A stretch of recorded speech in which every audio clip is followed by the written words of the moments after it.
sobat, salam bahagia dan salam guru penggerak.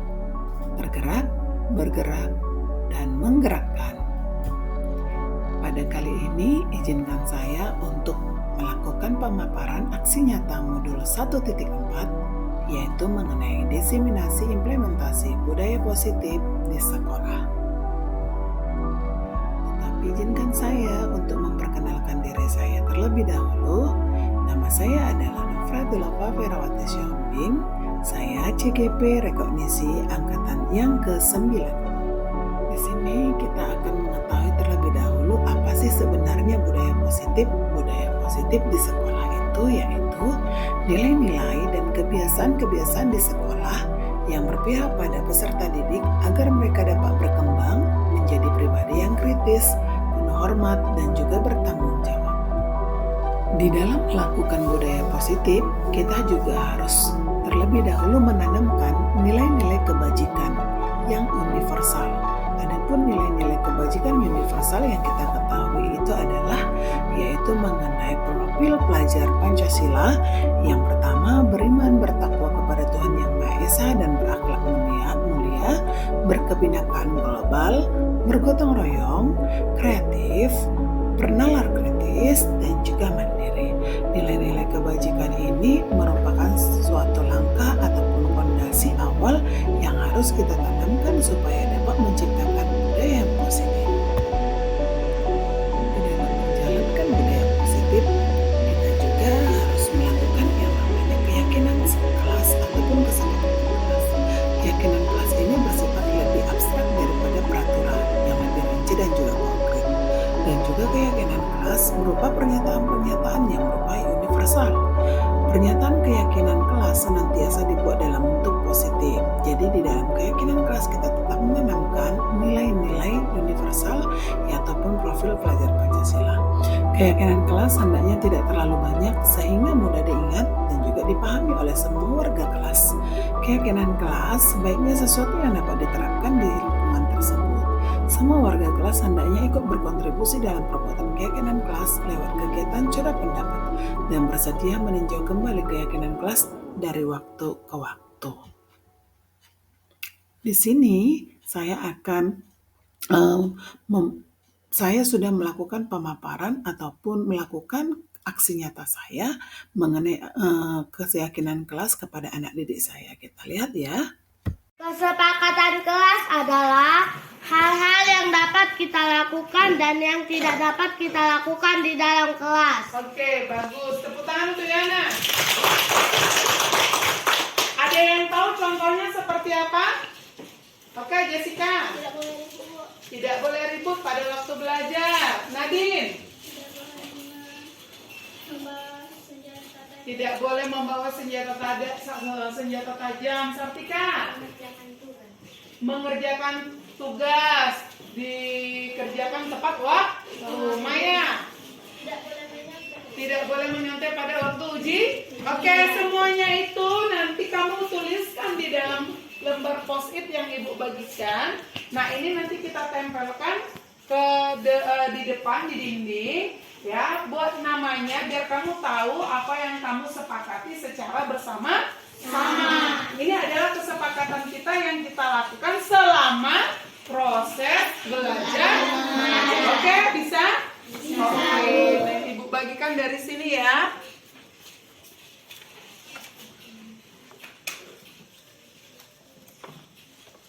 Oke, udah Queen. Dan inilah hasil dari kesepakatan kelas yang telah disepakati oleh anak-anak didik saya, di mana mereka menempel segala keyakinan ataupun kesepakatan kelas yang ada di dalam karton dan ditempelkan ke dinding kelas kita. Nah, ini dia teman-teman, sobat. Inilah hasil kesepakatan kelas 5. Dan di sini saya melakukan aksi nyata saya melalui pemaparan yang ada di dalam link Jimit saya, yaitu di dalam diseminasi implementasi budaya positif di sekolah bersama dengan guru-guru hebat. Oke, di sini kita lihat bagaimana pemaparan saya di dalam melakukan diseminasi implementasi budaya positif di sekolah. Harap semuanya dalam keadaan baik dan dalam keadaan sehat Bapak Ibu. Dan terima kasih sudah boleh hadir di ruang virtual kita pada siang hari ini. Sekalipun Bapak Ibu dalam keadaan mungkin repot ataupun ada pekerjaan yang harus dikerjakan, namun untuk mewujudkan budaya positif dan penerapan budaya positif yang akan kita lakukan dan akan kita bahas pada siang hari ini, Bapak Ibu semuanya boleh berkenan hadir di ruang virtual kita pada kesempatan kali ini. Perkenalkan, nama saya Rimhot Sinaga, tidak asing lagi Bapak Ibu semuanya, yang akan membantu acara ini sebagai moderator pada siang hari ini, yang akan membawa jalannya program kita ataupun acara kita pada sore hari ini. Nah, Bapak Ibu semuanya, sebelum kita memulai aktivitas kita dan sebelum kita mendengarkan pengarahan ataupun diskusi kita tentang penerapan budaya positif di sekolah kita masing-masing atau diseminasi budaya positif, ada baiknya kita berdoa terlebih dahulu. Saya meminta salah seorang di antara Bapak Ibu untuk membawa kita dalam doa. Saya minta Ibu Dewi Puspitasari membawa kita dalam doa. Silakan Bu Dewi.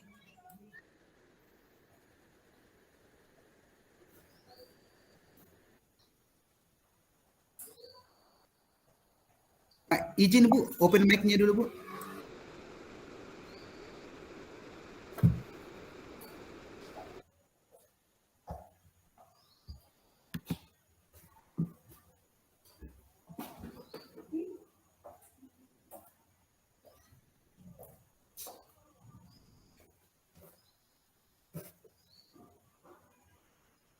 Baik, terima kasih Bu Dewi Puspitasari untuk kesediaannya dalam membawa kita dalam doa. Bapak Ibu, perlu kami informasikan bahwa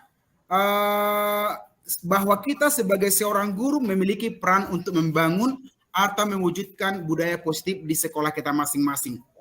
Jadi budaya positif itu merupakan perwujudan dari nilai-nilai atau keyakinan universal yang diterapkan di sekolah kita masing-masing. Oleh sebab itu, pada sore hari ini kita akan mendengarkan, kita akan membahas Bapak Ibu bagaimana menciptakan budaya positif di sekolah kita. Karena saat ini Bapak Ibu sudah sedang mengerjakan SLB, ada nanti yang berkaitan dengan SLB dengan budaya positif kita pada siang hari ini. Bapak Ibu nanti mohon mempersiapkan alat tulisnya atau ada nanti yang mau didiskusikan bersama kami di sini. Bapak Ibu boleh menuliskannya. Namun sebelumnya ada yang raise hand, ada Ibu Cahaya Rotua. Apakah ada yang mau ditanyakan Ibu Cahaya Rotua? Bu Cahaya? Mungkin untuk Ibu itu terpencet itu Pak. Oke, baik. Ya, baik. Terima kasih Bapak Ibu semuanya pada siang hari ini. Tanpa berlama-lama lagi, inilah topik yang kita tunggu-tunggu Bapak Ibu, yaitu topik menciptakan atau diseminasi budaya positif di sekolah kita masing-masing. Oleh sebab itu, waktu dan tempat kami serahkan kepada Ibu narasumber kita, Ibu Nofra Tilopa. Kami persilakan. Silakan Bu Nofra. Oke Pak, terima kasih Bapak Moderator yang saya hormati dan yang kami banggakan. Terima kasih atas waktunya kepada saya untuk menjadi moderator untuk kita pada hari ini. Ini adalah Bapak Moderator yang sangat hebat dan juga yang sangat luar biasa di dalam bidang pendidikan, khususnya di Kabupaten Toba ya Pak Rimhot ya.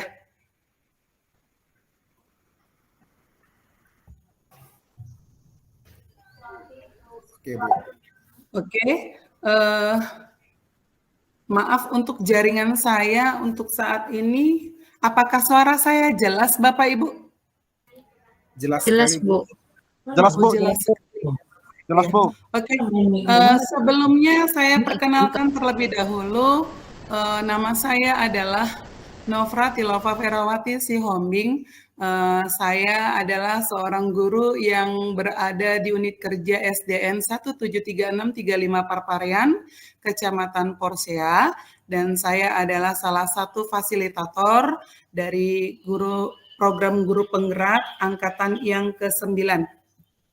Jadi Bapak Ibu di sini saya akan melakukan diseminasi implementasi budaya positif yang ada di sekolah kita masing-masing.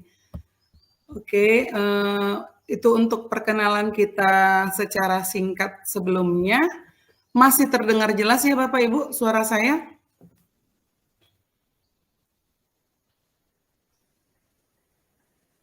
Jelas, Bu.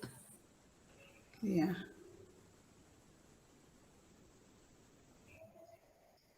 Maaf, ini untuk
Oke, Bapak Ibu sudah bisa saya bergabung ya?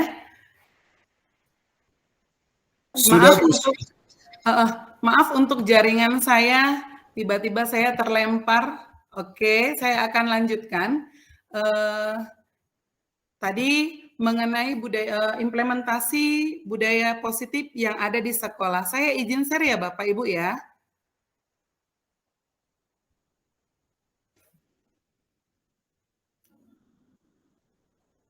Maaf kalau agak-agak lama karena ini jaringan karena angin kencang di sekolah kami ini.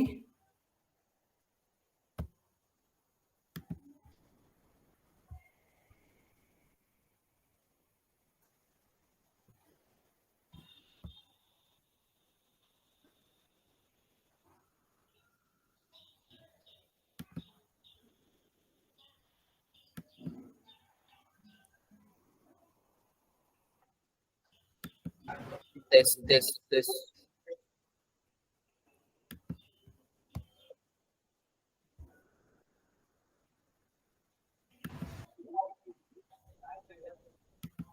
Mulai ya, Pak Remote? Nggak ada suara. Oke, sabar ya. Jaringan Ibu itu. Jaringan saya, Pak ya.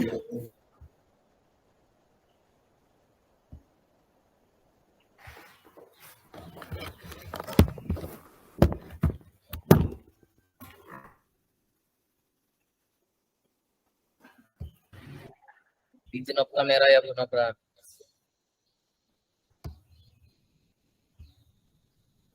Apakah sudah terlihat Bapak Ibu untuk share screen saya? Belum, Bu. Belum ya Pak Barisan?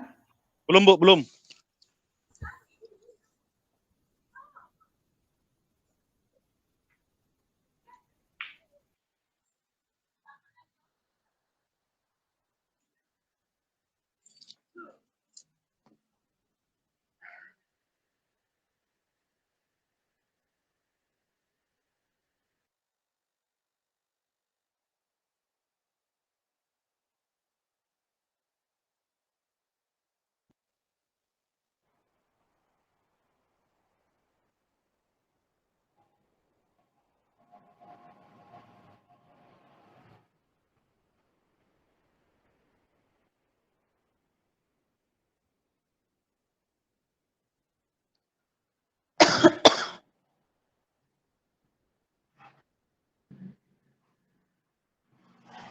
Pak Remote, how are you today?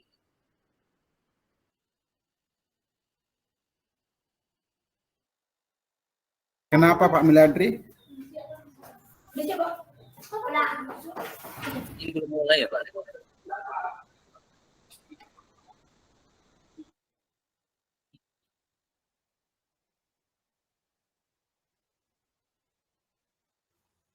Oke, kedengaran ya Bapak Ibu ya suara saya ya? Saya akan sedikit tanpa share screen terlebih dahulu, saya akan mencoba memaparkan apa itu sebenarnya budaya positif yang ada di sekolah. Jadi kalau dikatakan Bapak Ibu hebat, mengenai budaya positif di sekolah itu adalah suatu nilai-nilai dan juga kebiasaan-kebiasaan yang ada di sekolah yang berpihak pada peserta didik agar mereka dapat berkembang menjadi pribadi yang lebih kritis dan juga lebih hormat dan juga lebih bertanggung jawab.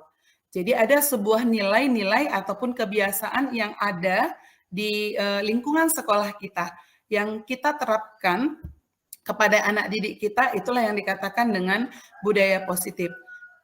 Jadi Bapak Ibu untuk membangun budaya yang positif itu sekolah perlu untuk menyediakan sebuah lingkungan yang positif, sebuah lingkungan yang aman dan juga nyaman, supaya anak didik kita itu dapat mampu berpikir maupun bertindak, dan juga bisa mencipta dengan merdeka, mandiri, dan juga bertanggung jawab.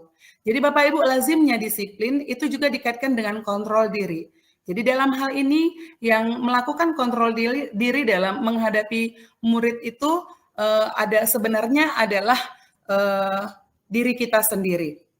Nah, Bapak Ibu, sebelum saya melanjutkan pemaparan saya mengenai budaya positif, saya di sini akan membuat yang namanya ice breaking terlebih dahulu kepada Bapak Ibu. Saya tetap izin share screen terlebih dahulu. Kelihatan ya Bapak Ibu muncul?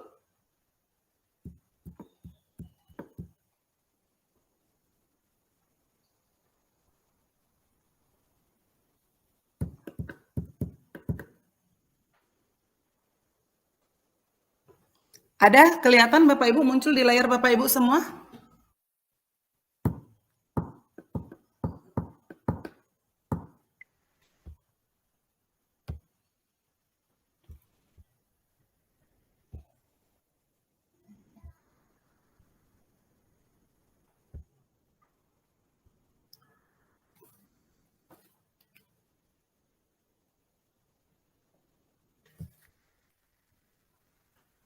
Muncul ya Bapak Ibu?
Izin Bu, memang tidak ada suara Bu ya.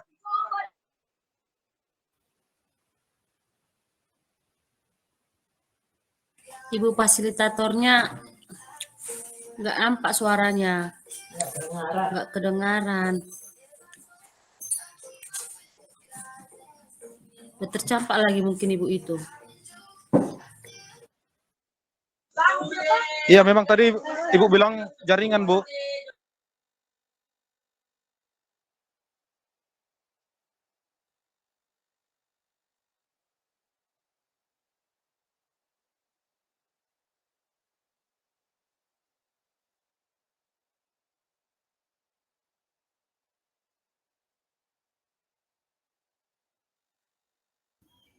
Maaf Bapak Ibu, sudah kedengaran suara saya? Ini baru kedengaran, Bu. Sinyal tidak bersahabat ya Bapak Ibu, maaf ya. Oke, saya ulangi kembali ya Bapak Ibu ya. Di sini tadi berarti mengenai budaya positif tadi pemaparannya kira-kira Bapak Ibu sudah mendengar? Belum sama sekali, Bu. Oh, belum ya sama sekali. Oke, kalau begitu nanti saya izin untuk Bapak Rimhot untuk men-share screen-kan dari PPT saya karena dari tadi saya mencoba untuk membuat men-share screen PPT ternyata tidak bisa. Oke, sekali lagi saya akan terlebih dahulu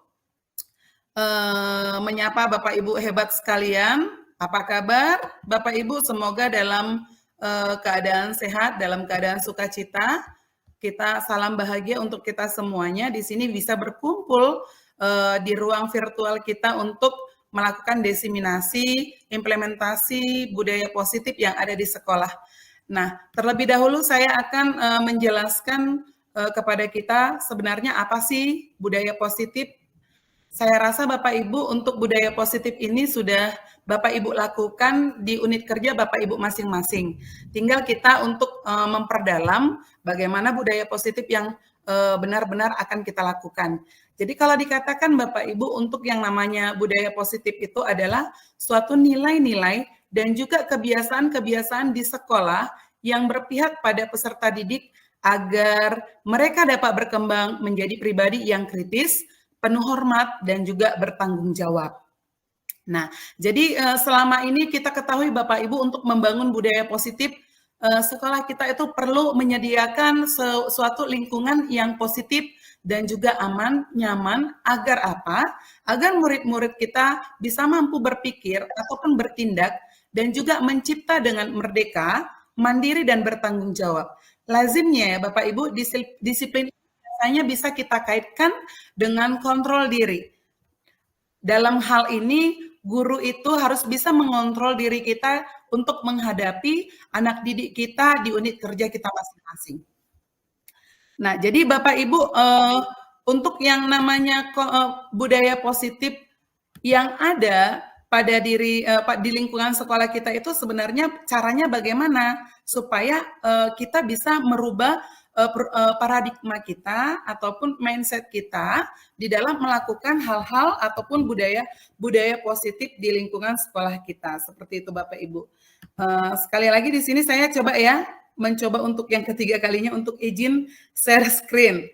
Mudah-mudahan tidak lagi terjadi kesalahan supaya memperlancar diskusi kita pada hari ini. Oke, kira-kira bisa ya Bapak Ibu muncul? Ada muncul di layar kita Bapak Ibu untuk PPT yang saya bagikan? Ada, Bu. Ada, Bu. Terima kasih Pak. Di sini sebelum saya akan melanjutkan yang namanya budaya positif, saya akan mencoba membawakan ice breaking terlebih dahulu supaya kita lebih rileks, lebih rileks dan juga lebih santai mengikuti kegiatan pada hari ini. Nah, jadi di sini Bapak Ibu coba kita melakukan ice breaking, namanya adalah cobalah buka.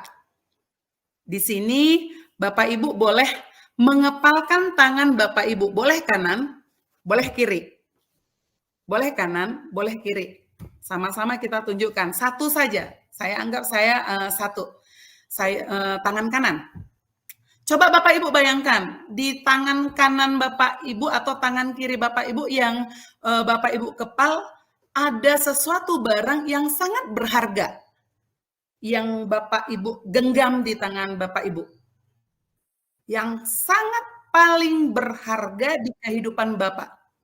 Berarti kalau dibilang sangat berharga, Bapak Ibu harus menjaga barang tersebut. Benar ya Bapak Ibu ya? Nah, kemudian ada rekan sejawat Bapak Ibu yang ada di samping Bapak Ibu mencoba membuka kepalan dari tangan Bapak Ibu. Mencoba untuk membuka dari kepalan tangan dari Bapak Ibu. Untuk membuka, mengambil barang berharga yang Bapak Ibu pegang tadi.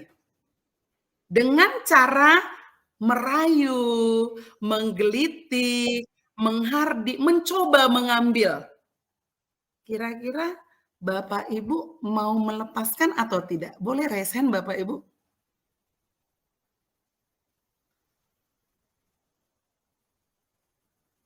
Kira-kira ada yang mau ya, Bapak Imam, silakan Pak Imam.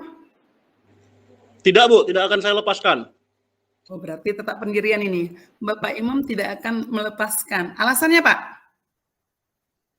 Karena itu berharga bagi saya Bu. Dan hanya untuk saya saja. Nggak boleh yang lain. Oke, sangat berharga bagi Pak Imam. Nggak boleh dikasih sama orang lain. Ini tetap teguh pendirian seperti itu Pak Imam. Yang lain Bapak Ibu, kalau Ibu Rumi, oh Ibu Dewi, tunggu Bu Dewi ya, Ibu Rumi dulu. Kalau Ibu Rumi boleh nggak diberikan kepada orang lain?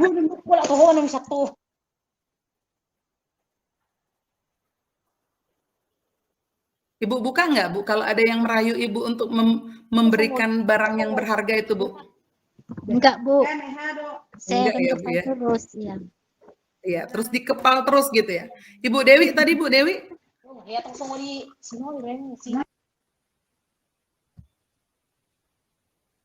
Ibu Dewi tadi resen suaranya Bu?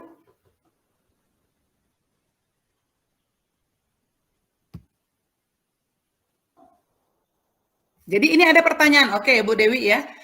Ada pertanyaan pemantiknya Bapak Ibu. Yang pertama tadi sudah saya tanyakan, apakah Anda ataupun teman Anda membuka kepalan tangan yang Bapak Ibu kepal tadi? Mengapa? Nah, itu tadi. Kalau tadi jawaban Pak Imam tidak mau Bapak Imam membuka karena tadi dia itu adalah barang yang sangat berharga bagi Pak Imam. Pertanyaan yang kedua Bapak Ibu, apakah Anda ataupun B menutup kepalan tangan Bapak Ibu?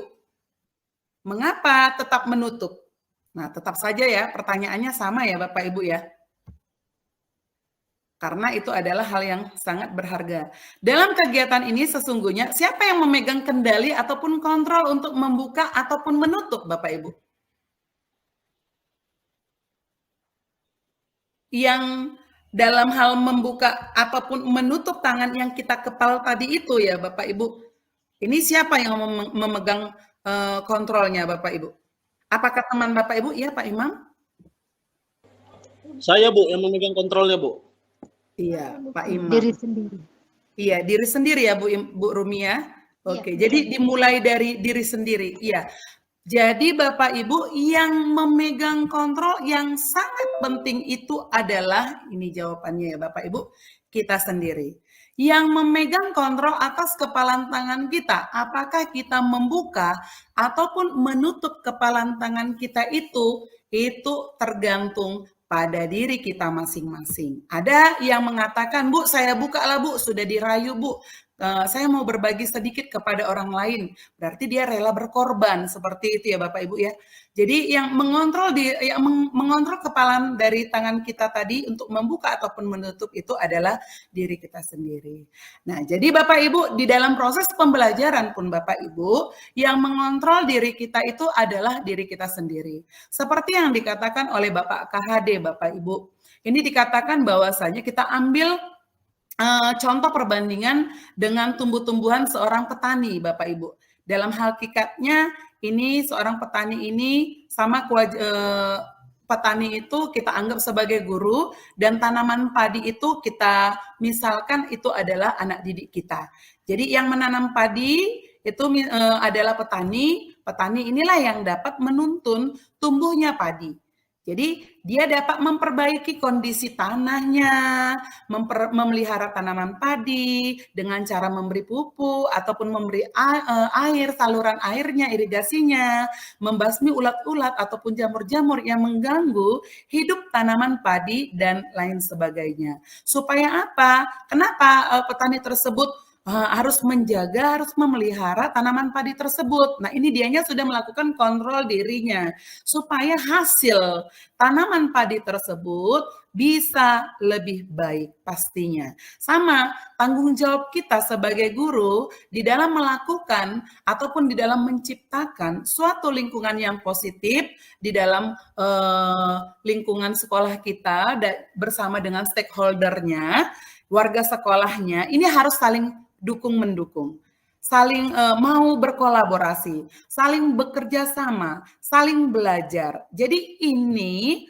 dari yang namanya suatu perilaku yang kita lakukan tersebut itu menjadi suatu kebiasaan kita di dalam melakukan tugas dan tanggung jawab kita di lingkungan sekolah kita. Inilah yang menjadi karakter yang sangat baik, dan juga yang diinginkan supaya kita dapat merubah paradigma kita mengenai yang namanya budaya positif yang benar-benar kita lakukan, sehingga kebiasaan tersebut menjadi membudaya dan dilakukan anak didik kita maupun kita sebagai pengajar ataupun guru yang ada di dalam lingkungan sekolah kita. Nah, jadi Bapak Ibu tadi di sini petani tadi dianggap adalah guru. Jadi gurulah yang bertanggung jawab menghilangkan ataupun mencabut gangguan-gangguan yang menghalangi proses pengembangan potensi yang ada pada murid kita. Seperti yang kita ketahui Bapak Ibu, bahwasanya pembelajaran yang kita lakukan itu harus bisa memberikan pembelajaran yang bermakna, menghamba kepada murid. Murid itu memiliki yang namanya sebuah potensi. Murid itu, anak itu dilahirkan dengan yang namanya kertas putih yang memiliki goretan-goretan. Goretan-goretan itulah yang nantinya guru yang akan menebalkannya, menuntunnya ke arah yang positif, menuntun ke arah yang lebih baik. Jadi suatu lingkungan yang aman dan juga nyaman ini akan memberikan murid kita kesempatan ataupun kebebasan di dalam melakukan proses belajar mengajar. Jadi Bapak Ibu, kita harus bisa melakukan yang namanya kegiatan belajar supaya bisa menerima anak didik kita itu bisa apabila membuat kesalahan, dia belajar lagi. Sehingga bisa mampu menerima dan menyerap suatu pembelajaran. Jadi perlu Bapak Ibu ingat bahwa selama seseorang merasakan tekanan-tekanan dari lingkungannya, maka proses pembelajaran itu akan sulit terjadi. Di mana kita sering sekali ya Bapak Ibu terjadi miskonsepsi apa sih sebenarnya makna kontrol bagi diri kita. Jadi Bapak Ibu ada yang namanya ilusi guru mengontrol murid. Bagaimana apa itu ilusi guru untuk mengontrol murid? Biasanya Bapak Ibu, guru ini tidak dapat bisa memaksa murid untuk berbuat sesuatu. Jikalau hal demikian terjadi karena murid itu sedang mengizinkan dirinya untuk dikontrol. Dan juga ada miskonsepsi makna kontrol itu bahwasanya ilusi semua penguatan posisi efektif dan juga bermanfaat. Jadi ini dianya maknanya segala usaha yang bisa mempengaruhi murid kita supaya agar bisa mengulangi suatu perilaku tertentu adalah suatu usaha supaya untuk bisa mengontrol murid kita. Biasanya seperti itu yang kita lakukan. Ternyata itu adalah sebuah kesalahan ataupun sebuah paradigma yang salah. Bahkan menurut Dr. William Glasser, ini kita bisa meluruskan beberapa miskonsepsi tentang makna kontrol tersebut. Ilusi kritik dan juga membuat orang itu merasa bersalah, ini dapat menguatkan karakter katanya, seperti itu ya Bapak Ibu. Itu ilusi. Biasanya dengan menggunakan kritik dan juga rasa bersalah untuk mengontrol murid itu biasanya menuju pada identitas gagal, bukan berarti yang baik. Jadi jangan pernah kita lagi Bapak Ibu membuat yang namanya siswa kita merasa bersalah. Itu tidak bisa untuk menguatkan karakter anak didik kita. Kemudian ilusi Bapak Ibu, orang dewasa itu katanya memiliki hak untuk memaksa. Nah, itu ilusi ya Bapak Ibu ya. Perilaku memaksa tidak akan lebih efektif untuk menjaga waktu panjang dan sebuah hubungan permusuhan ini bisa akan terbentuk kalau dalam segi memaksa. Biasanya kalau dikatakan memaksa ini dianya bisa berbau hukuman seperti itu Bapak Ibu ya. Nah, Jadi Bapak Ibu, menurut Stephen R. Covey mengatakan bahwasanya bila kita ingin membuat sebuah kemajuan, perlahan-lahanlah, sedikit demi sedikit, ubahlah sikap atau perilaku Anda. Namun, bila kita ingin memperbaiki cara-cara utama kita, maka kita perlu mengubah kerangka acuan kita. Ubahlah bagaimana Anda bisa melihat dunia, bagaimana Anda berpikir tentang manusia, ubahlah paradigmanya. Ya, jadi di sini ada skema pemahaman ataupun penjelasan yang bisa kita lakukan, yaitu ada dianya mengenai stimulus respon yang biasanya kalau dikatakan stimulus respon kita mengenai realita yang kita lakukan.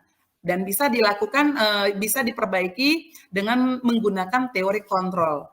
Jadi kalau dikatakan stimulus respon yang kita lakukan itu biasanya, ini realitasnya kebutuhannya untuk kita semua katanya sama. Jadi kalau di dalam teori kontrol, kebutuhan itu, di kebutuhan setiap individu, kebutuhan manusia itu berbeda. Dan di dalam stimulus respon, semua orang katanya memiliki hal yang sama. Padahal dalam teori kontrol, setiap orang itu memiliki gambaran yang berbeda. Dan dalam stimulus respon, kita mencoba mengubah orang agar berpandangan sama dengan kita. Padahal yang kita ketahui, yang namanya pandangan ataupun paradigma orang itu sangat berbeda-beda. Ya, kita berusaha supaya memahami pandangan orang lain itu tentang dunia itu, kita berusaha untuk memahami, jangan memaksakan pemahaman dari orang lain itu sama dengan pemahaman kita. Kemudian dalam stimulus respon, perilaku buruk dilihat sebagai suatu kesalahan, sedangkan dalam teori kontrol itu semua perilaku memiliki tujuan. Ada hal yang ingin dituju. Dalam stimulus respon Bapak Ibu, orang lain itu bisa mengontrol saya. Padahal dalam teori kontrol, menurut Bapak Stephen Covey tadi, ini hanya Anda yang bisa mengontrol diri Anda. Sama seperti kepalan tangan Bapak Ibu tadi. Hanya Bapak Ibu lah, hanya Anda lah yang bisa mengontrol ataupun yang membuka, menutup dari kepalan tangan Bapak Ibu.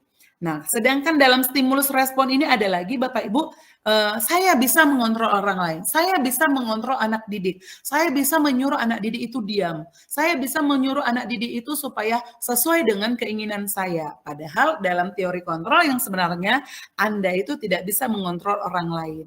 Dan juga ada pemaksaan Anda pada saat bujukan gagal. Di dalam stimulus respon mengatakan bahwasanya terdapat pemaksaan pada saat kita melakukan bujukan. Bujukan itu pemaksaan ada pada saat bujukan kita gagal. Kalau kita gagal melakukan yang namanya bujukan, kita langsung paksakan kehendak kita. Sedangkan dalam teori kontrol, kolaborasi dan konsensus ini menciptakan sebuah pilihan-pilihan yang baru. Dan di dalam stimulus respon, cara berpikir, model berpikirnya adalah menang kalah. Dalam arti kalau nggak kau yang kalah, saya yang menang. Kalau nggak saya yang kalah, dia yang menang. Sedangkan dalam teori kontrol, ini model berpikirnya adalah menang-menang. Tidak ada yang kalah, tidak ada yang menang. Tidak ada yang kalah, semuanya adalah menang sesuai dengan pola pikir masing-masing. Nah, jadi Bapak Ibu, di sini untuk yang namanya budaya positif yang kita lakukan, biasanya tergantung dengan disiplin positif yang ada pada diri kita. Menurut Bapak KHD ya Bapak Ibu ya, di mana disiplin positif itu adalah sebuah kemerdekaan. Disitulah harus ada disiplin yang kuat. Sungguh pun disiplin itu katanya bersifat self-disiplin, yaitu kita sendiri yang mewajibkan kita dengan sekeras-kerasnya, tetapi itu sama saja Bapak Ibu. Sebab jikalau kita tidak cakap melakukan self-disiplin, wajiblah penguasa lain mendisiplinkan diri kita. Dan peraturan demikian itulah harus ada di dalam suasana yang merdeka. Dalam arti ya Bapak Ibu, di dalam disiplin positif itu, ya kita harus memulai dari diri kita sendiri, self-disiplin. Kita harus membiasakan yang namanya disiplin diri kita supaya orang lain bisa melihat, oh bahwasanya dia mengikuti yang namanya, memiliki yang namanya disiplin diri. Ini bisa kita imbaskan, ini bisa kita budayakan kepada orang lain ya Bapak Ibu. Seperti itu apa yang dikatakan oleh Bapak KHD. Jadi seseorang yang memiliki disiplin diri berarti mereka bisa untuk bertanggung jawab terhadap apa yang dilakukannya. Karena mereka mendasarkan tindakan mereka pada nilai-nilai kebajikan yang universal. Apa itu kebajikan universal? Nilai-nilai kebajikan universal. Kalau dikatakan nilai-nilai kebajikan universal ya Bapak Ibu, seperti yang kita ketahui itu adalah seperti profil pelajar Pancasila yang kita yang kita pahami, yang kita dapatkan, yaitu ada 6 nilai-nilai kebajikan universal, yaitu seperti yang kita ketahui ada yang pertama beriman bertakwa kepada Tuhan Yang Maha Esa dan berakhlak mulia. Kemudian yang kedua ada berkebinekaan global, bergotong royong, kreatif, bernalar kritis, dan juga mandiri. Jadi nilai-nilai ini apabila kita dasari di dalam kehidupan kita dan juga kita dasari di dalam kehidupan anak didik kita ya Bapak Ibu ya, maka ini bisa membudaya, membuat sebuah disiplin dalam diri kita, maka itu terwujudlah budaya positif yang kita inginkan. Nah, seperti yang dikatakan, yang disampaikan kepada dari yang disampaikan oleh Diane Gosen mengenai apa namanya profil pelajar Pancasila ataupun nilai-nilai kebajikan itu harus ada niat dari diri kita, motivasi untuk melakukannya sesuai yang dikatakan oleh si Diane Gosen ini. Kenapa kita harus melakukan yang namanya nilai-nilai kebajikan? Supaya menghindari ketidaknyamanan ataupun hukuman, supaya mendapatkan imbalankah atau mendapatkan penghargaankah dari orang lain. Itu ada teori motivasi yang dari 3 motivasi perilaku manusia. Apakah untuk menjadi orang yang mereka inginkan dan menghargai diri sendiri dengan nilai-nilai yang mereka percayai? Nah, itulah yang dikatakan dengan teori motivasi. Jadi Bapak Ibu, tujuan dari disiplin positif itu adalah untuk menanamkan motivasi, yang menanamkan motivasi pada murid-murid kita, yaitu untuk menjadi yang ketiga tadi, yaitu menjadi orang yang mereka inginkan dan menghargai dirinya sendiri dengan nilai-nilai yang mereka percayai. Nah Bapak Ibu, biasanya kita melakukan yang namanya disiplin positif di dalam proses pembelajaran kepada anak didik kita, kita selalu memberikan yang namanya hukuman kepada anak didik kita. Apakah itu sebuah disiplin, Bapak Ibu? Hukuman. Kalau dikatakan yang namanya hukuman, apakah itu merupakan sebuah disiplin, Bapak Ibu?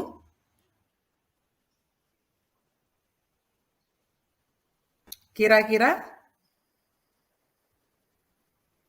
Ada yang kalau hukuman, kalau dia disiplin itu merupakan sebuah hukuman, boleh dia raise hand Bapak Ibu?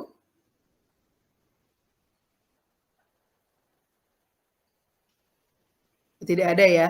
Berarti ini kalau dikatakan hukuman itu tidak merupakan disiplin gitu ya Bapak Ibu ya. Nah, jadi kalau dikatakan yang namanya hukuman itu apakah ya Bu Dewi, kalau seumpamanya menjawab boleh di kolom chat aja Bu Dewi. Nanti saya bacakan ya Bu Dewi ya. Oke. Nanti apakah disiplin itu sama dengan hukuman?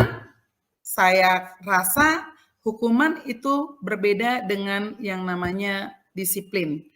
Di mana yang kita ketahui untuk yang namanya hukuman, saya buat perbedaan antara hukuman itu biasanya merupakan sebuah identitas gagal, Bapak Ibu.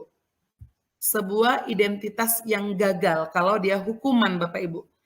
Sedangkan disiplin, Bapak Ibu, ini ada dianya 2 bagian.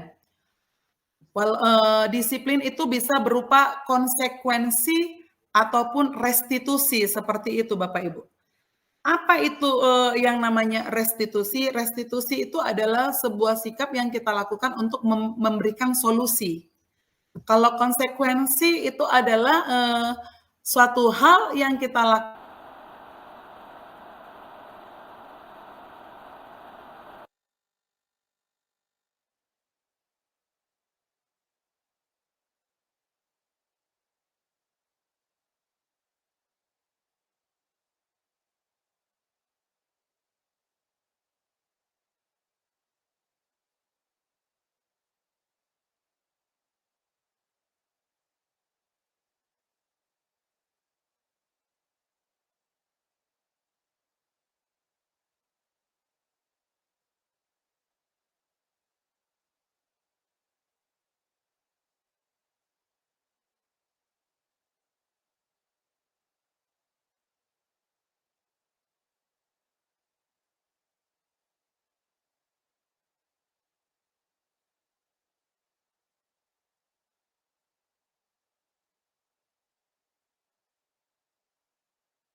Bisa dengar suara saya Bapak Ibu? Maaf ya, ini hujan di sini Bapak Ibu. Maaf sekali lagi ya. Jadi agak ini suaranya. Untuk mau share screen aja jadi susah. Maaf ya Bapak Ibu ya. Nah, jadi Bapak Ibu tadi saya katakan bahwasanya yang namanya hukuman dengan disiplin itu berbeda.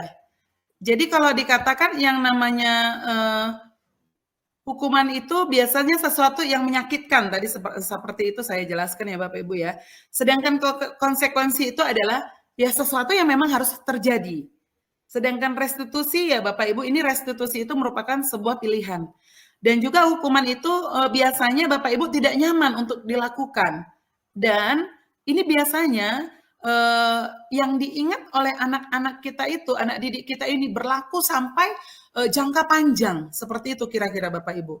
Seperti yang kita ketahui, coba kalau kita ingat pada waktu kita SD ya Bapak Ibu ya, kalau kita dihukum sampai sekarang saja, ini saya membekas pada waktu kami SMP, ada guru fisika kami yang killer, tidak tahu sebab musababnya apa, kita masuk ke ruangan, tiba-tiba dia marah-marah gitu kan, menghukum dengan memukul penghapus yang dulunya dari kayu ini ke kepala kita. Wah, sampai sekarang bisa kita ingat. Jadi hukuman itu dianya bisa diingat sampai jangka panjang Bapak Ibu, seperti itu sakitnya. Jadi sedangkan konsekuensi dan juga restitusi tadi itu adalah sebuah pilihan yang dan memang benar-benar harus kita lakukan, kira-kira seperti itu Bapak Ibu. Dan juga biasanya Bapak Ibu untuk yang namanya hukuman, ini biasanya hukuman ini bisa berupa kata-kata yang kasar yang kita berikan kepada anak didik kita. Dan biasanya yang namanya hukuman itu kita bisa menggunakan kata-kata awas seperti itu Bapak Ibu. Dan juga menuding. Bahkan boleh kita lakukan itu dengan cara menunjuk-nunjuk anak didik kita. Bahkan hukuman ini bisa menyebabkan emosi dari diri kita ini bisa sampai tak terkendali biasanya kalau dikatakan yang namanya hukuman seperti itu Bapak Ibu. Jadi di dalam yang namanya hukuman ini bolehlah kita kurangi ya Bapak Ibu ya di dalam melakukan yang namanya kontrol diri kita seperti itu ya Bapak Ibu. Nah, sedangkan yang namanya konsekuensi itu tadi atas dasar kesepakatan bersama. Jadi biasanya menggunakan nilai-nilai ataupun memberikan yang namanya kata yang membangun dan juga dianya berupa hal yang positif. Seperti itu Bapak Ibu. Nah, sedangkan restitusi di sini kita dicoba untuk memberikan yang namanya solusi ataupun jalan keluar. Jadi di sini Bapak Ibu di dalam restitusi murid itu belajar untuk bertanggung jawab. Bertanggung jawab atas perilaku yang dilakukannya. Dan biasanya fokus kepada pemecahan sebuah masalah dalam jangka panjang. Nah, jadi itulah untuk perbedaan yang namanya hukuman dan juga disiplin bagi kita, Bapak Ibu. Nah, kemudian Bapak Ibu, untuk yang namanya hukuman atau konsekuensi, di sini ada sebuah pernyataan ataupun pertanyaan ataupun sebuah statement, apakah kita ini melakukannya dengan hukuman atau dengan konsekuensi. Kita hanya ambil dua jawaban saja, bisa menggunakan hukuman ataupun konsekuensi. Saya izin share screen, mudah-mudahan ini enggak masalah ya Bapak Ibu ya. Bisa nampak Bapak Ibu? Kelihatan? Kelihatan Bu. Oke. Untuk yang namanya, malah sama saya tidak kelihatan ini. Untuk soal nomor 1 Bapak Ibu, di sini Bapak Ibu pilih ini hukuman atau konsekuensi. Yang pertama, mencatat 100 kali di dalam buku kalimat saya tidak akan terlambat lagi karena terlambat ke sekolah. Kira-kira ini boleh Bapak Ibu buka speakernya ya Bapak Ibu ya. Ini hukuman atau konsekuensi ya Bapak Ibu? Mencatat 100 kali di dalam buku kalimat, saya tidak akan terlambat lagi.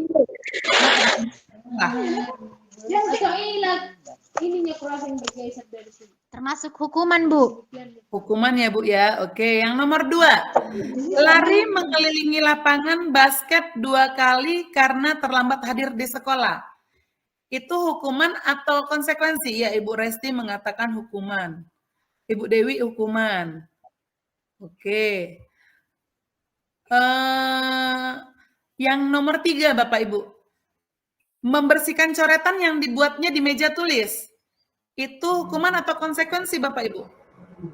Konsekuensi, Bu. Konsekuensi Ibu Pesta. Konsekuensi ya, oke. Yang nomor 4 Bapak Ibu. Murid diminta untuk push up 15 kali karena tidak menggunakan masker ke sekolah. Itu hukuman atau konsekuensi Bapak Ibu? Hukuman, Bu. Hukuman, oke. Nanti kita lihat ya, kita cek ya benar atau salah ya. Yang nomor 5, menggantikan kertas teman yang sudah dicoret-coret. Konsekuensi, Bu. Konsekuensi, makasih Bapak Romulus, konsekuensi ya. Yang nomor 6 ini berjemur di lapangan basket pukul 12 siang karena mengobrol dengan teman. Hukuman, Bu. Oke, hukuman. Oke, terima kasih Ibu Rumi, hukuman. Yang nomor 7, berdiri di depan kelas sambil mengangkat kaki 1 karena tidak bisa menjawab pertanyaan. Hukuman, Bu. Oke, Bu Amanah hukuman, Ibu Dewi hukuman juga. Yang nomor 8, nomor 8 Ibu Dewi udah langsung jawab nih ya. Membersihkan tumpahan air di meja tulis karena tersenggol pada saat belajar. Konsekuensi, Bu. Iya, ini konsekuensi karena ini karena perbuatan yang dilakukannya. Kira-kira seperti itu ya Bapak Ibu ya. Baru ada lagi Bapak Ibu kehilangan 10 menit jam istirahat untuk mengerjakan tugas karena terlambat datang dan tertinggal pelajaran selama 10 menit. Konsekuensi, Bu. Konsekuensi, oke. Terlambat hadir di pembelajaran daring 15 menit dan diminta untuk tinggal 15 menit sesudah kelas usai untuk membahas ketertinggalan pembelajaran. Itu konsekuensi atau hukuman Bapak Ibu? Konsekuensi, oke, terima kasih. Konsekuensi. Oke. Lari mengelilingi lapangan basket 2 kali karena terlambat 10 menit untuk pelajaran PJOK Bapak Ibu. Hukuman, Bu. Oke, terima kasih. Duduk di bangku pinggir lapangan pada jam istirahat tidak diizinkan bermain oleh guru piket karena mencederai teman saat bermain di lapangan. Hukuman, Bu. Hukuman, ada konsekuensi. Kita tunggu nanti ya Bapak Ibu ya. Membersihkan WC sekolah karena mematahkan pensil kawannya. Hukuman ya. Oke, Ibu Dewi, Ibu Amanah hukuman. Ibu Resti, oh belum Bu Resti, nomor 14. Murid diminta bertelanjang kaki sepanjang hari karena tidak menggunakan sepatu warna hitam sesuai dengan peraturan sekolah. Oke, hukuman. Kita lihat jawabannya ya Bapak Ibu ya.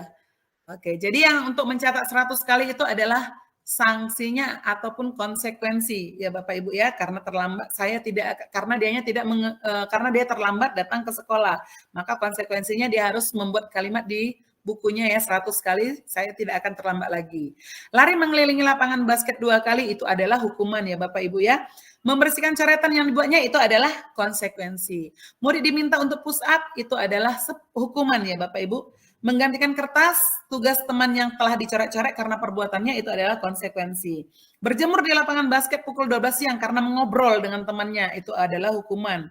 Murid diminta bertelanjang kaki sepanjang hari karena tidak menggunakan sepatu warna hitam sesuai dengan peraturan sekolah itu adalah hukuman. Wah benar semua ya Bapak Ibu ya. Bapak Ibu hebat ini. Berdiri di depan kelas sambil mengangkat kaki 1 karena tidak menjawab pertanyaan itu adalah konsekuensi. Membersihkan tumpahan air karena tersenggol itu konsekuensi. Kehilangan 10 menit jam istirahat untuk mengerjakan tugas karena terlambat itu konsekuensi. Duduk di bangku di pinggir lapangan karena mencederai teman itu konsekuensi. Terlambat hadir di pembelajaran daring 15 menit dan diminta untuk mengulang nanti ketertinggalannya itu konsekuensi. Lari mengelilingi lapangan basket 2 kali karena terlambat 10 menit untuk pelajaran PJOK itu konsekuensi. Membersihkan WC karena mematahkan pensil kawannya itu adalah suatu bentuk hukuman. Ya, saya kira ini Bapak Ibu semuanya hebat, kita kasih tepuk tangan semuanya ya. Luar biasa, kita kasih A+ ini untuk Bapak Ibu hebat ya. Oke. Ya, Ibu Amanah. Tekan Bu, salah tekan. Oke, Mau kasih ya Bu Amanah ya. Oke. maaf Bu. Saya lanjut ya untuk yang namanya hukuman dan juga konsekuensi. Saya rasa Bapak Ibu hebat semuanya sudah paham apa itu yang menjadi hukuman dan juga apa itu konsekuensi. Nah, jadi Bapak Ibu sering sekali mindset kita, kita sering memberikan yang namanya penghargaan kepada anak didik kita. Di sini ada dianya dikatakan dihukum oleh penghargaan. Kita sebagai yang namanya guru biasanya salah mengartikan bahwasanya apabila ada anak didik yang berprestasi, kita akan memberikan yang namanya penghargaan. Ternyata Bapak Ibu, di sini kita bisa dihukum oleh penghargaan yang kita berikan.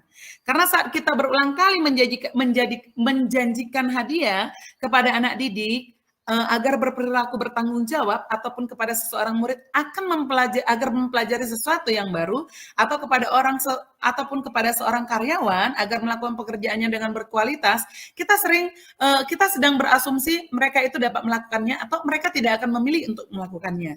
Kadang cara seperti itu biasanya menghukum diri kita. Karena apa, Bapak Ibu? Di dalam yang namanya di sini ada statement mengatakan dihukum penghargaan itu maksudnya apa? Seperti yang dikatakan oleh para ahli, ternyata Bapak Ibu, penghargaan itu bisa merusak hubungan kita. Jadi ketika seseorang itu diberi penghargaan ataupun dipuji di depan orang banyak, maka orang lain akan merasa iri. Dan sebagian dari mereka akan tidak menyukai orang yang kita berikan penghargaan tersebut. Dan jika kita seorang guru, kita ini sering kali ya Bapak Ibu ya, memberikan penghargaan kepada murid-muridnya. Ini besar kemungkinan Bapak Ibu, murid-muridnya termotivasi hanya untuk menyenangkan gurunya. Mereka tidak akan bersikap jujur kepada gurunya karena apa ya, pasti ada kecurangan-kecurangan yang dilakukan kalau dianya mindsetnya yang negatif. Tetapi kalau yang positif itu menjadi motivasi.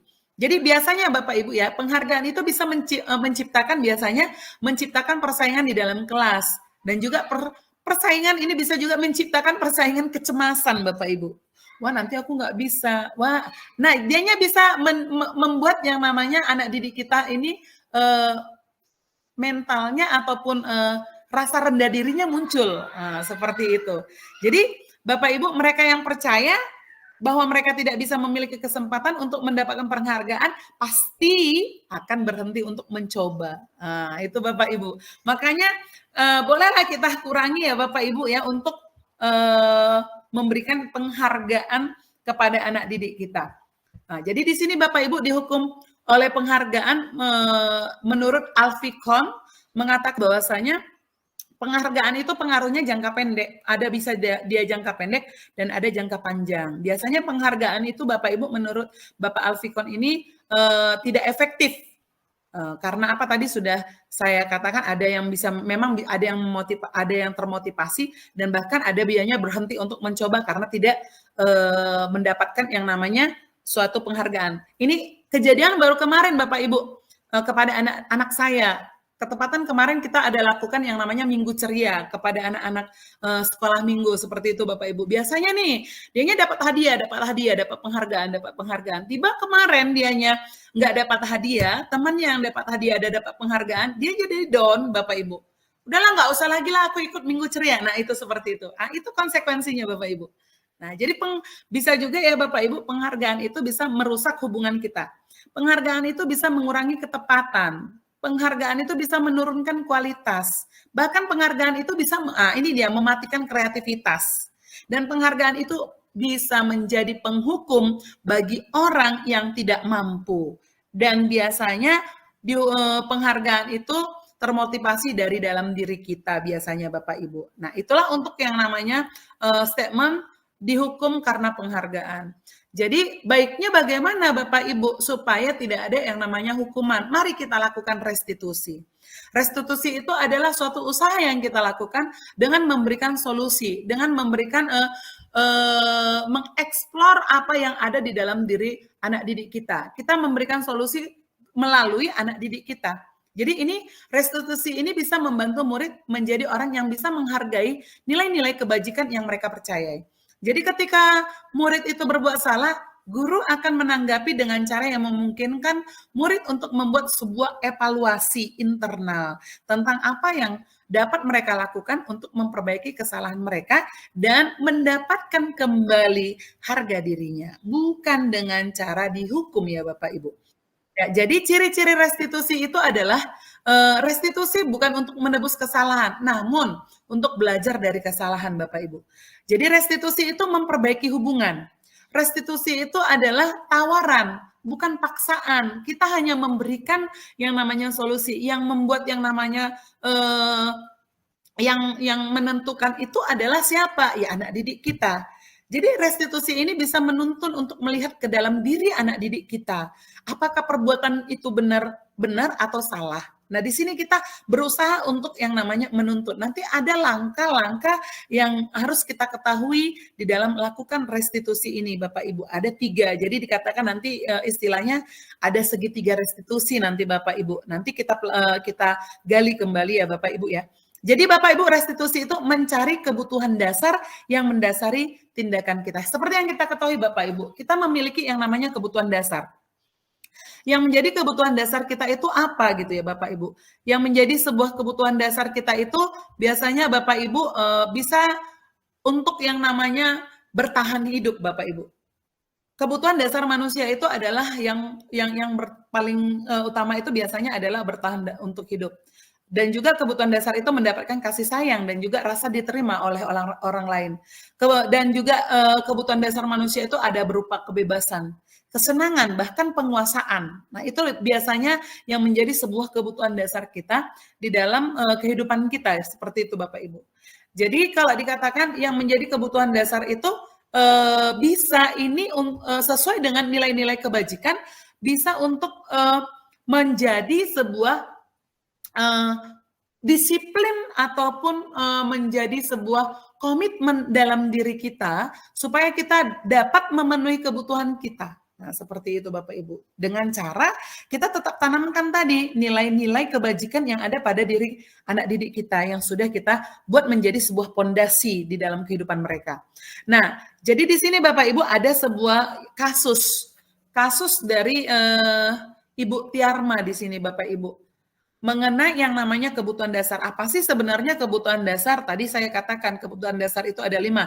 Kebutuhan untuk bertahan hidup, kebutuhan kasih sayang dan juga rasa diterima, kebutuhan kebebasan, kebutuhan kesenangan, kebutuhan penguasaan. Bagaimana sih kebutuhan kasih sayang dan juga rasa diterima? Bagaimana sih kebutuhan bertahan hidup? Bagaimana sih kebutuhan kebebasan? Kalau dikatakan kebutuhan bertahan untuk hidup, ya pastinya kita kebutuhan kita itu adalah bisa untuk makan, bisa untuk yang namanya kebutuhan pokok kita.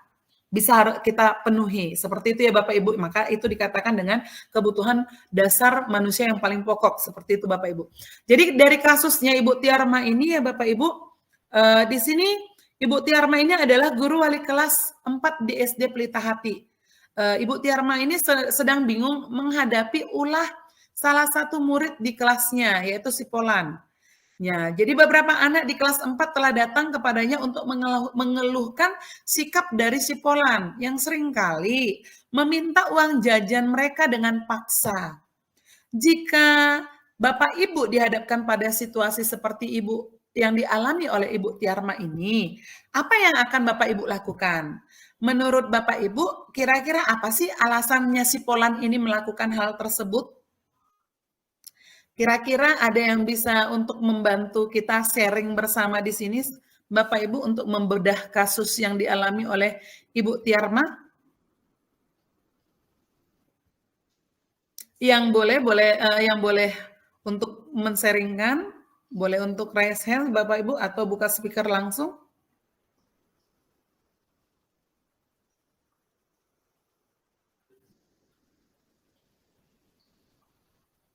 Ada kira-kira Bapak Ibu?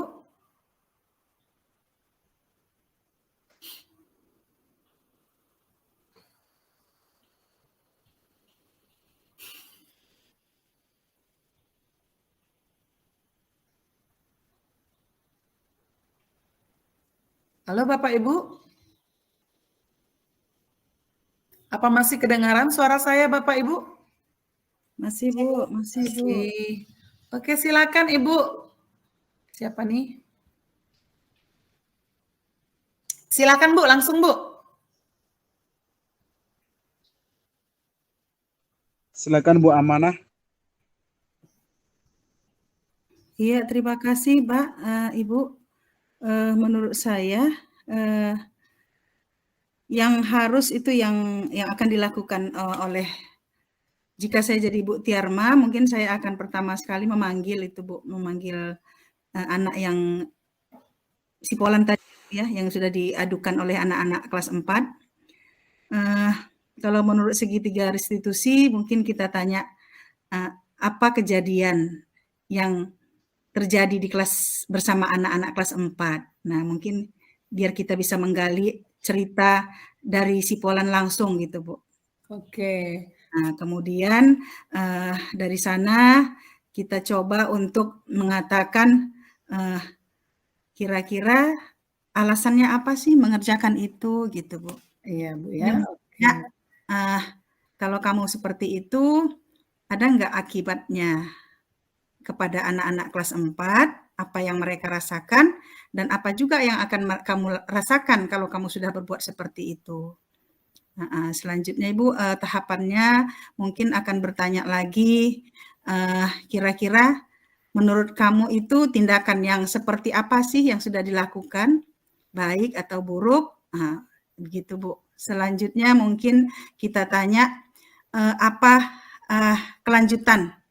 Kalau si anak tadi sudah mulai menyadari, mungkin kita tanya apa sih yang akan kamu lakukan selanjutnya ke anak kelas 4 gitu. Oke. Nah, dengan harapan dia punya solusi sendiri untuk melakukan hal selanjutnya agar hubungannya dengan anak kelas 4 itu kembali menjadi baik gitu, Bu.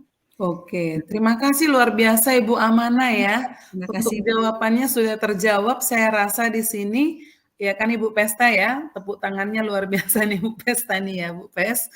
Jadi iya benar, untuk yang namanya kasus yang dialami Ibu Tiarma ini, ya di sini boleh kita lihat untuk kasusnya, jawabannya pasti di dalam hubungannya untuk memenuhi kebutuhan hidupnya di sini ada dia beberapa hal yang dilakukan dari si anak kita sipolan tadi itu. Jadi di sini dia sering sekali ya mengambil jajan dari temannya gitu, seperti itu ya Bapak Ibu. Jadi kita tanyakan dulu, kita panggil dulu Bapak Ibu. Kenapa dia hanya mengambil yang namanya jajan dari teman-temannya? Ya biasanya karena lapar, seperti itu ya Bapak Ibu ya. Orang tuanya nggak memberi dianya jajan. Itu sudah memenuhi kebutuhan dasar sipolan Bapak Ibu. Yaitu apa? Kebutuhan dasarnya itu untuk bertahan hidup. Survival, seperti itu ya Bapak Ibu ya. Nah kemudian ada lagi jawaban yang mengatakan dia merasa senang Bapak Ibu. Karena temannya jadi memperhatikan dia.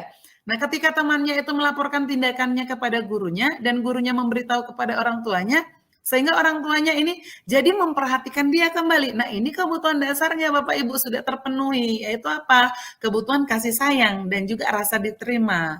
Ini merupakan sebuah kepuasan tersendiri bagi anak didik kita yang seperti itu. Ya memang pada umumnya biasanya kalau ada yang kita lihat anak didik kita seperti itu ya Bapak Ibu ya pengen diperhatikan. Karena apa? Kurang kasih sayang dari rumah. Maka dia ada saja ulahnya di kelas untuk mengganggu teman-temannya. Nah kemudian ya Bapak Ibu dia merasa paling hebat gitu loh. Karena temannya jadi takut dengan dia. Dan juga dianya harus menuruti apa yang dilakukannya. Dia menunjukkan kehebatannya nih. Aku penguasanya kelas 4 gitu ya kan.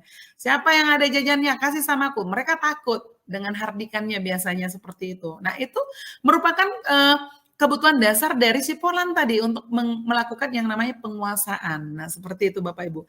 Ada lagi ya Bapak Ibu, karena dia merasa tidak puas dengan uang jajan yang dengan jajan yang dibelinya. Nah, makanya dia minta jajan dari temannya. Karena biasanya uang jajannya itu terbatas yang diberikan oleh orang tuanya. Oleh karena itu, dia ingin mencoba jajanan dari teman-temannya yang beraneka ragam. Nah, ini merupakan kebutuhan dasar apanya? Kebebasan. Nah, seperti itu ya Bapak Ibu. Nah, kemudian ada lagi, ya, ini kesenangannya untuk melakukan itu. Iseng saja, ya kan? Dia menikmati ekspresi wajah temannya katanya yang kesal karena diambil uang jajannya, dan menurut dia ekspresi dari teman-temannya itu Bapak Ibu ternyata katanya lucu. Nah, itu merupakan sebuah kesenangan dirinya. Nah, jadi semua orang itu Bapak Ibu senantiasa untuk berusaha memenuhi kebutuhannya dengan berbagai cara. Bila mereka tidak bisa mendapatkan kebutuhannya dengan cara yang positif, mereka bisa juga melanggar peraturan ataupun melakukan hal-hal yang tidak sesuai dengan nilai-nilai kebajikan Bapak Ibu. Jadi Bapak Ibu, Glasser itu mengatakan bahwasanya kapasitas untuk berubah ada di dalam diri kita. Jika kita dapat mengidentifikasi kebutuhan apa yang mendorong perilaku kita, maka perubahan perilaku positif dapat dimulai dengan mencari solusi untuk memenuhi kebutuhan yang tertentu dengan cara yang positif. Nah, di sini Bapak Ibu, saya ada lagi nih. Untuk yang namanya kasusnya Bapak Ibu, kita boleh buka speakernya ya Bapak Ibu ya, bisa menjawabnya nantinya ya Bapak Ibu. Di sini ada Ibu Betty. Ibu Betty itu adalah seorang anak kelas 1 SD. Selalu berlari keluar kelas menuju jalan raya. Di depan sekolahnya ini ada jalan raya yang ramai dengan kendaraan. Jadi tingkahnya ini membuat guru ataupun gurunya itu bingung, ya. Nah, jadi si Betty itu anak-anak kelas 1 ya Bapak Ibu, gurunya ada Bu Tiur. Jadi ada beberapa kemungkinan jawaban yang akan diberikan oleh si Betty. Di sini ada aku senang main kejar-kejaran dengan ibu guru, seru gitu ya kan. Ini merupakan kebutuhan dasar yang apa ya Bapak Ibu ya? Kalau dibilang aku senang main kejar-kejaran dengan ibu guru karena seru. Kesenangan, Bu. Kesenangan, iya benar ya Bu Pesta ya. Kalau ini ibu kejar aku karena ibu guru sayang aku. Udah jelas ya? Penguasaan, Bu. Penguasaan enggak? Penguasaan atau cinta dan kasih sayang Bapak Ibu? Sayang, Bu. Kita, Bu, Gimana? cinta dan kasih sayang. Cinta dan kasih sayang. Cinta dan kasih sayang. Kalau ini ibu kejar aku karena ibu guru sayang aku. Ini apa Ibu Nopianti? Penguasaan, Bu. Iya, karena apa dianya penguasaan? Karena si anak sudah bisa menguasai ibu gurunya. Karena ibu gurunya mengejar-ngejar si anak didiknya gitu dia. Berarti si anak didiknya, si Betty ini sudah menguasai dari ibu tiurnya gitu ya Bapak Ibu ya, kebutuhannya ya. Aku hebat kan bisa bikin ibu guru kejar, oh ini aku hebat kan bisa bikin ibu guru kejar aku. Itu yang penguasaan. Maaf tadi ini ya, ibu kejar aku karena ibu guru sayang aku, itu tadi dianya kasih sayang. Aku hebat kan bisa bikin ibu guru kejar aku, berarti itu dianya penguasaan ya Bapak Ibu ya. Aku bosan belajar mewarnai terus di dalam kelas. Kebebasan. Kebebasan. Dia merasa pengen situasi belajar yang lain bisa untuk memberikan yang namanya kebebasan karena ada rasa kebosanan dalam dirinya. Jadi Bapak Ibu di dalam yang namanya kebutuhan kebutuhan dasar kita itu bisa kita ciptakan kepada anak didik kita menjadi suatu hal-hal ataupun budaya kebiasaan yang berkualitas, di mana di dalam hal yang kita lakukan itu dunia anak-anak kita tersebut menjadi berkualitas ataupun bermakna Bapak Ibu. Jadi dunia berkualitas itu merupakan tempat khusus di dalam pikiran anak didik kita, di dalam tempat menyimpan gambaran ataupun representasi dari semua yang anak didik kita inginkan. Ini bisa aja berisi orang-orang ataupun hal-hal apa saja yang terbaik dalam hidup dan membuat diri merasa bahagia dan terpenuhilah kebutuhan dasar anak didik kita tersebut. Jadi untuk masuk ke dalam dunia yang berkualitas itu syaratnya ada Bapak Ibu. Syaratnya apa? Syaratnya bahwa sesuatu itu harus terasa sangat baik bagi diri kita untuk memenuhi setidaknya satu ataupun lebih dari kebutuhan dasar kita. Jadi Bapak Ibu, murid kita juga mempunyai gambaran dunia yang berkualitas. Jadi tentunya sebagai guru kita ingin mereka memasukkan hal-hal yang bermakna, hal-hal yang berarti dan juga menanamkan nilai-nilai kebajikan yang hakiki ke dalam dunia berkualitas tersebut. Yaitu tadi nilai-nilai kebajikannya ada berupa beriman, bertakwa kepada Tuhan Yang Maha Esa dan berakhlak mulia, berkebinekaan global, gotong royong, mandiri, kreativitas, dan bernalar kritis. Jadi di dalam membangun interaksi tersebut, guru bisa memberdayakan anak didik itu dan juga bisa memerdekakan murid kita sesuai dengan kodrat alamnya dan juga kodrat zamannya. Maka di sini anak didik kita bisa meletakkan dirinya sebagai individu yang positif, Bapak Ibu. Sebagai individu positif yang di dalam dunia yang berkualitas karena mereka itu sudah menghargai nilai-nilai kebajikan yang sudah kita tanamkan pastinya. Nah, jadi Bapak Ibu di dalam menciptakan dunia yang berkualitas itu tadi yang sudah kita ikuti dari mulai awal, ada yang namanya hukuman, ada yang namanya disiplin yang berupa konsekuensi ataupun restitusi, ada yang namanya cara mengontrol diri kita melalui yang namanya genggaman tangan genggaman tangan kita, yang kita genggam itu adalah sesuatu hal yang sangat berharga. Nah, di dalam penerapan kita, implementasinya kepada anak didik kita itu, kita harus bisa melakukan 5 posisi kontrol kita. Yang mana dalam 5 posisi kontrol ataupun restitusi untuk memberikan solusi yang lebih baik, yang lebih kita lakukan di dalam pembelajaran yang kita lakukan kepada anak didik kita. Mari kita gali. Di sini Bapak Ibu ada restitusi dengan 5 posisi kontrol. 5 posisi kontrol itu apa-apa saja Bapak Ibu. Ada dianya sebagai penghukum, ada dianya sebagai pembuat rasa bersalah, ada dia sebagai teman, ada dia sebagai pemantau, ada juga sebagai manajer. Kalau di dalam segitiga restitusi, yang paling banyak itu adalah sebagai manajer yang kita ketahui. Dan yang semakin runcing itu kalau bisa itu adalah sebagai penghukum. Tadi sudah saya paparkan kepada kita semua bahwasanya kita harus bisa mengurangi yang namanya hukuman kepada anak didik kita. Karena itu nanti berimbas dalam jangka waktu yang panjang bagi anak didik kita sampai kapanpun itu bisa kita diingat karena hal yang negatif ataupun hukuman. Kita mau diingat nama kita karena hal yang positif atau yang negatif. Saya rasa saya ingin nama kita itu diingat oleh anak didik kita itu dengan hal yang positif. Seperti itu ya Bapak Ibu ya. Kalau yang hal negatif jauh-jauh deh. Seperti itu ya Bapak Ibu. Nah, jadi Bapak Ibu di dalam yang namanya posisi kontrol yang pertama yang kita kecilkan itu adalah sebagai penghukum. Bagaimana biasanya posisi kontrol yang dilakukan guru? Biasanya ya Bapak Ibu yang kita lakukan sebagai penghukum itu dengan menghardik, menunjuk-nunjuk, menyakiti anak didik kita, menyindir. Biasanya kita selalu berkata, awas kamu ya, kalau kamu tidak melakukannya, berarti kamu harus begini ya, saya akan begini ya. Seperti itu biasanya Bapak Ibu kata-kata yang kita lontarkan kepada anak didik kita. Nah hasilnya apa Bapak Ibu?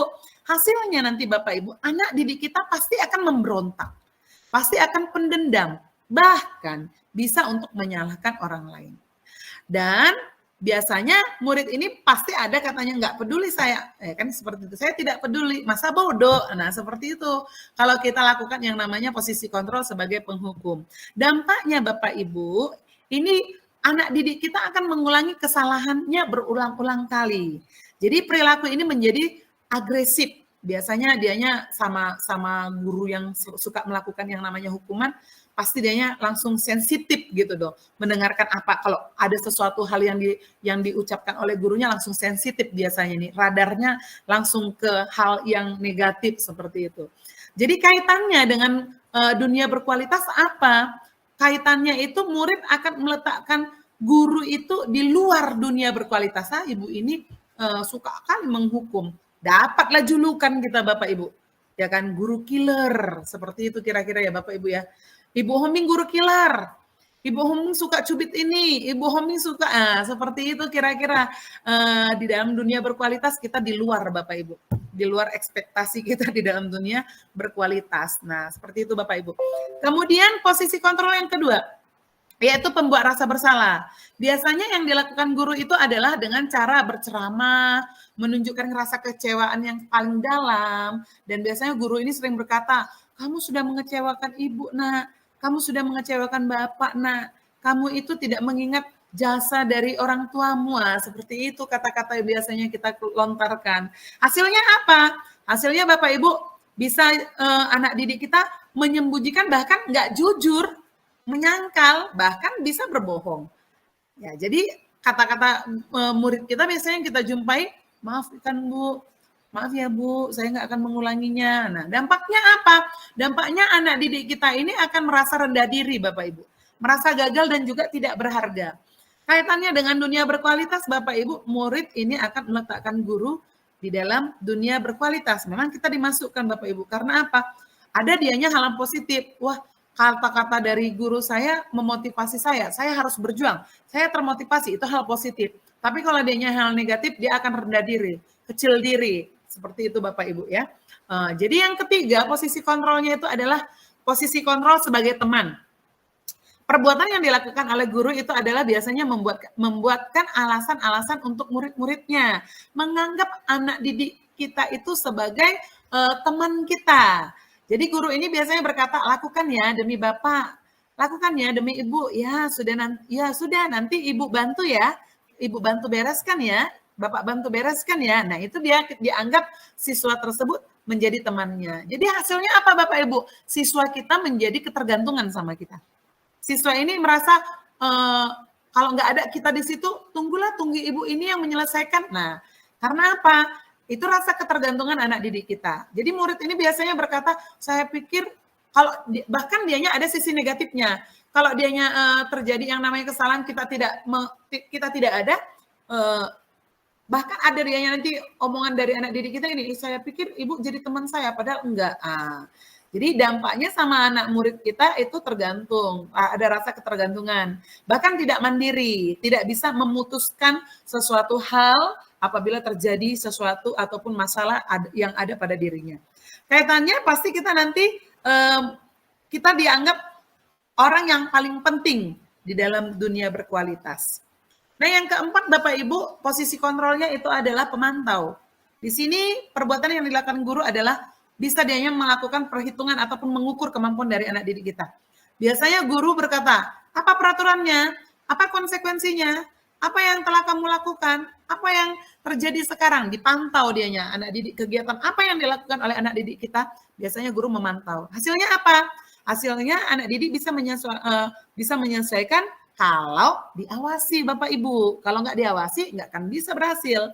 Jadi biasanya murid ini berkata, jika sudah melakukan hal tersebut, saya akan mendapatkan apa Bu? Kalau aku lakukanlah Bu kayak gitu, reward-nya atau apa penghargaannya. Nah seperti itu. Dampaknya apa Bapak Ibu bagi anak didik kita? Menitik beratkan pada dampak itu pada diri anak didik kita supaya mendapatkan sebuah hadiah ataupun mendapatkan yang namanya hukuman. Nah kaitannya ini dalam dunia berkualitas, murid akan meletakkan guru dalam peraturan di dunia berkualitas. Manajer, manajer ini posisi kontrol yang paling banyak digunakan Bapak Ibu biasanya. Apa yang dilakukan guru? Ini mengajukan sebuah pertanyaan-pertanyaan. Jadi solusinya tersebut bisa dianya diambil dari anak didik kita. Biasanya guru itu berkata, apa yang kita yakini? Apa kamu meyakini hal tersebut? Kalau kamu meyakini, mau nggak kamu memperbaikinya? Di sini dalam langkah segitiga restitusi ini membuat sebuah keyakinan. Hasilnya Bapak Ibu, anak didik tersebut karakternya akan terbentuk, tercipta ataupun menguatkan watak ataupun karakter dari anak didik. Bahkan anak didik tersebut bisa berkata, saya akan memperbaiki kesalahan tersebut. Saya akan memperbaiki masalah ini dengan saya melakukan. Nah, jadi yang menjawab dari masalah tersebut adalah dirinya sendiri ya. Sama seperti halnya di sini posisi manajer ini seperti melakukan yang namanya coaching Bapak Ibu. Ya. Jadi dampaknya pada murid yaitu mengevaluasi dirinya bagaimana menjadi pribadi ataupun diri yang lebih baik pastinya. Kaitannya ya pasti Bapak Ibu, kita diletakkan siswa kita sebagai guru yang berkaitan dengan dunia berkualitas. Jadi murid juga meletakkan dirinya sebagai individu yang positif di dalam dunia yang berkualitas. Kira-kira seperti itu Bapak Ibu untuk yang namanya posisi kontrol yang terdapat pada diri kita sebagai guru di dalam melakukan yang namanya di dalam melakukan pekerjaan kita, keprofesionalan kita di unit kerja kita masing-masing Bapak Ibu. Nah, di sini Bapak Ibu saya ada yang namanya juga kuisnya, kuis, bukan kuis sih, sebuah yang namanya pernyataan. Kalau dikatakan ini Bapak Ibu boleh kita buka speakernya ya Bapak Ibu ya. Ini tergolong dengan 5 posisi kontrol apa ya Bapak Ibu? Pasti selalu yang terakhir selesai. Itu tergolong dengan posisi kontrol yang mana Bapak Ibu? Penghukum Bu, penghukum.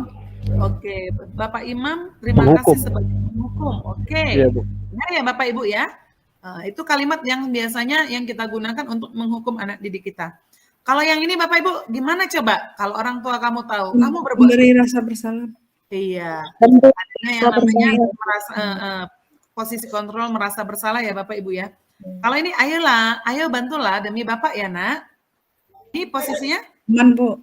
sebagai teman. Sanksi atau konsekuensinya apa Bu? Sanksinya apa Bu? Mantap. Ini dianya sebagai pemantau ya Bapak Ibu ya. Apa rencana kamu untuk memperbaiki hal ini? Itu merupakan posisi kontrol apa Bapak Ibu? Manajer, Bu. Manajer Bu. Manajer ya Bapak Roy ya. Manajer. Oke. Terima kasih Bapak Guru, Ibu guru hebat ini semuanya ya. Jadi kita gali kemudian apa itu yang menjadi segitiga restitusi. Jadi Bapak Ibu, segitiga restitusi itu adalah suatu proses dialog yang dijalankan oleh guru ataupun orang tua agar dapat menghasilkan murid yang mandiri dan juga bertanggung jawab. Proses dialog ini terdiri dari 3 yang digambarkan pada ketiga sisi pada segitiga restitusi ya Bapak Ibu. Yaitu yang pertama Bapak Ibu, langkah yang kita lakukan di dalam menyelesaikan ataupun mencari solusi yang dihadapi oleh anak didik sebuah permasalahan itu yang pertama, Bapak Ibu boleh lakukan dengan caranya yaitu menstabilkan identitas. Kemudian yang kedua, setelah kita stabilkan identitas dengan melakukan yang namanya suatu pertanyaan dan menyamakan diri kita kepada anak didik kita lakukan validasi tindakan yang salah. Kemudian setelah langkah yang kedua, kita lakukan langkah yang ketiga, yaitu menanyakan keyakinan anak didik yang mengalami masalah. Apa itu menstabilkan identitas Bapak Ibu? Kita semua akan melakukan hal yang terbaik yang bisa kita lakukan. Contohnya dengan menggunakan seperti ini kata-katanya Bapak Ibu. Ya Nak, berbuat salah itu tidak apa-apa. Ibu juga pernah melakukan hal yang salah. Tidak ada manusia yang sempurna. Saya juga pernah melakukan kesalahan seperti yang kamu lakukan. Kita bisa kok menyelesaikan masalah ini. Ibu tidak tertarik mencari siapa yang salah, tapi Ibu ingin mencari solusi dari permasalahan kita. Kamu berhak merasa begitu. Apakah kamu sedang menjadi teman yang baik buat dirimu sendiri? Nah, ini boleh kita lakukan yang namanya kalimat-kalimat untuk menstabilkan identitas kita di dalam apabila ada anak didik kita yang mengalami permasalahan ataupun suatu masalah pada dirinya. Langkah yang kedua yaitu Bapak Ibu validasi tindakan yang salah. Jadi pernyataan ataupun kalimat yang kita lakukan itu ada dianya padahal kamu bisa melakukan yang lebih buruk dari ini ya. Nah, seperti itu. Kamu pasti punya alasan mengapa melakukan hal itu. Kamu patut bangga pada dirimu sendiri karena kamu telah melindungi sesuatu yang penting buatmu. Kamu boleh mempertahankan sikap itu, tapi kamu harus menambahkan sikap yang baru. Dalam arti, di dalam validasi tindakan yang salah ini, di sini kita bisa mengetahui, memvalidkan, mencari kebenaran ataupun kesalahan, tetapi bukan berarti anak tersebut kita salahkan, bukan. Tetapi dengan menggunakan kata-kata ataupun kalimat yang kita baca seperti yang ada di layar monitor kita masing-masing, inilah hal yang bisa membantu kita supaya, oh ternyata yang dilakukan anak didik kita ini salah. Bagaimana ya solusinya ya? Nah, kita kembali explore dengan memberikan yang namanya pertanyaan-pertanyaan yang lain yang tidak memojokkan anak didik kita. Nah, setelah kita ketahui yang namanya permasalahan yang ada pada anak didik kita kembali lagi menanyakan keyakinan anak didik kita semua, anak didik kita. Apa yang kita percaya sebagai kelas atau keluarga? Nah, boleh seperti itu kalimatnya. Nilai-nilai umum yang telah kita sepakati kemarin apa ya, Nak? Nah, boleh seperti itu. Apa bayangan yang kita, apa bayanganmu tentang kelas yang ideal? Kamu mau nggak jadi kamu mau jadi seorang seperti apa, yang seperti bagaimana? Nah, kita tanyakan keyakinannya itu kepada anak didik kita, sehingga anak didik kita itu bisa menjawab permasalahan yang dihadapinya. Seperti itu kira-kira Bapak Ibu. Nah, di sini Bapak Ibu saya ada sedikit video. Terima kasih sobat semuanya, semoga ini sangat bermanfaat dan dapat kita implementasikan di unit kerja kita masing-masing. Salam sehat dari saya, Horas. Salam guru penggerak.